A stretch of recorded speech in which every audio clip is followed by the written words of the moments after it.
Fenris, can you say something about Soulside Journey for us? What I remember was we did a live recording in '89. We sent that around to some companies. Peaceville signed us on this live recording, and then we signed the deal somewhat late '89, '90. All there was for us to do was make new songs and rehearse for a new album. And we asked for help because we didn't have a big budget to deal with. So we thought, okay, I've been in contact with the Nihilist / Entomb guys since '87, and we decided to go over there to Stockholm and record the album there, the Soulside Journey album. Was probably like September '90. Was a small studio. We had all our technical death horror metal well on our way. Our songs were just through and through rehearsed well enough. This was our first time in a recording studio, first time making a fucking album, so we thought maybe we'd need some help with the guitar sound or something. Uffe from Entomb helped us there. Don't really remember much from the recording session though. We were just hanging around Stockholm, basically being in the studio every fucking day.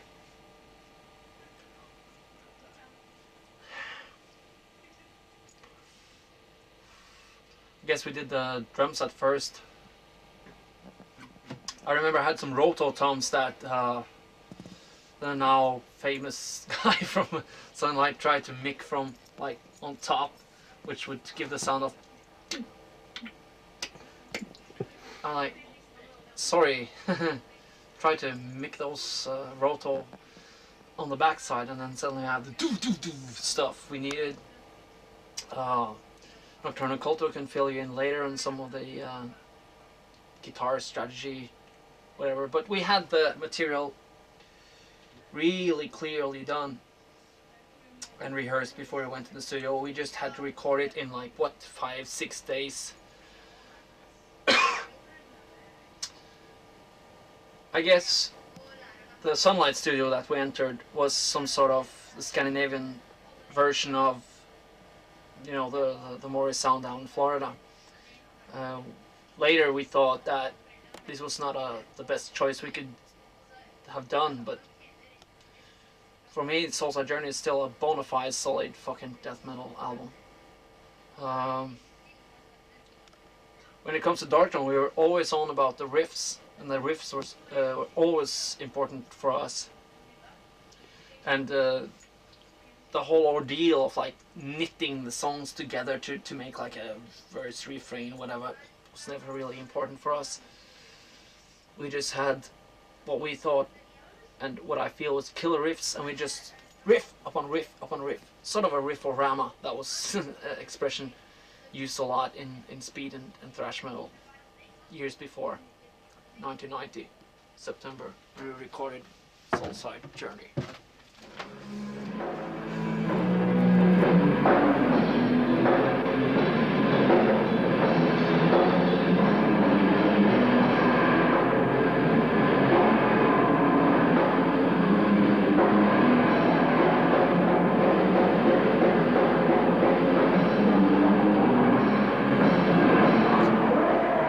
Remember being very young, the first album, you know?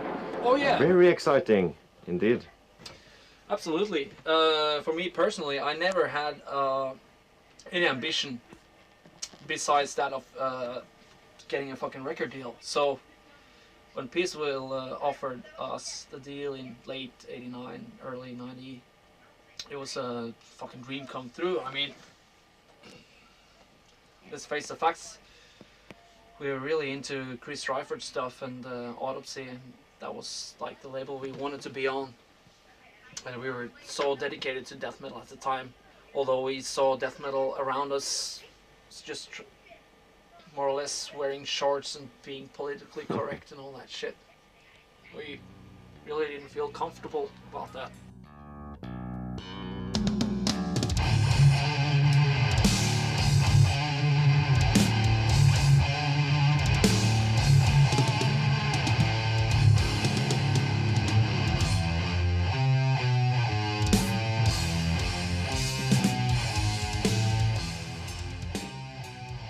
Soulside fucking Journey. What do you remember?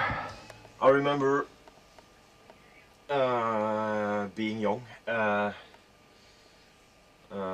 remember we were in Stockholm recording Soulside Journey. I was under a big influence of the first death album at the time, which I mean the solos on the Scream Bloody Gore album was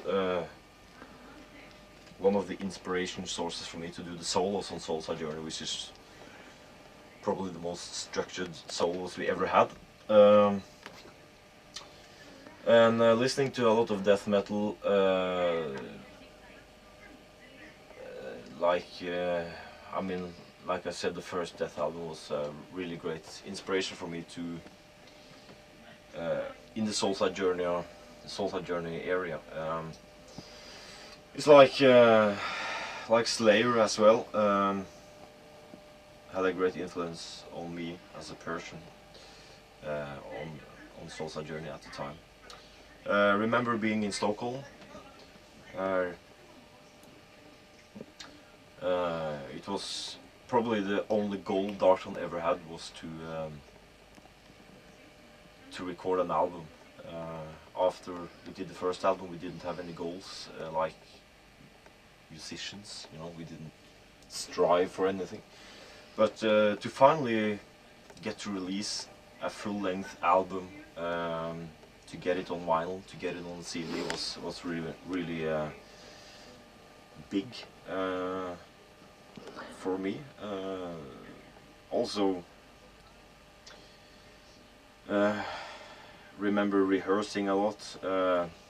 It was in a time when we developed our musician skills on guitars, drums, etc.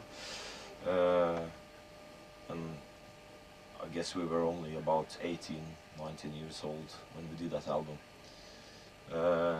It was a cool time, probably. Don't remember much since I was not in charge by any means with Darkthrone, as I mean Fenris was in charge of Darkthrone since the beginning and throughout all the Peaceville albums. Was like but we were all close companions. And so all the things around Soulside Journey with the release, I didn't have anything to do with. I mean, Ferris did that very well. Also, the cover on the Soulside Journey was actually a painting done exclusively for that album. I also saw the artwork and the painting when I was visiting Peaceville in '92. It's really good. It's a fucking huge painting. Really great. You know, hanging around in Stockholm, as you said. I think I could have got something more out of it if I wanted to, but I think I was just fucking far out at that time in many ways. You know. Already then? Yeah, already then I didn't feel comfortable. Well, it's like Who the fuck feels comfortable in extreme metal? no, it's like but it was interesting times, I remember. And Soulside Journey came out pretty well, sound-wise as well. We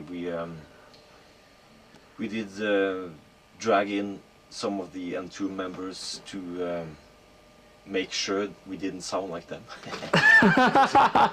Very, very important, because Entombed had done a great album in Sunlight Studio, and we didn't want to sound like them. And actually, I remember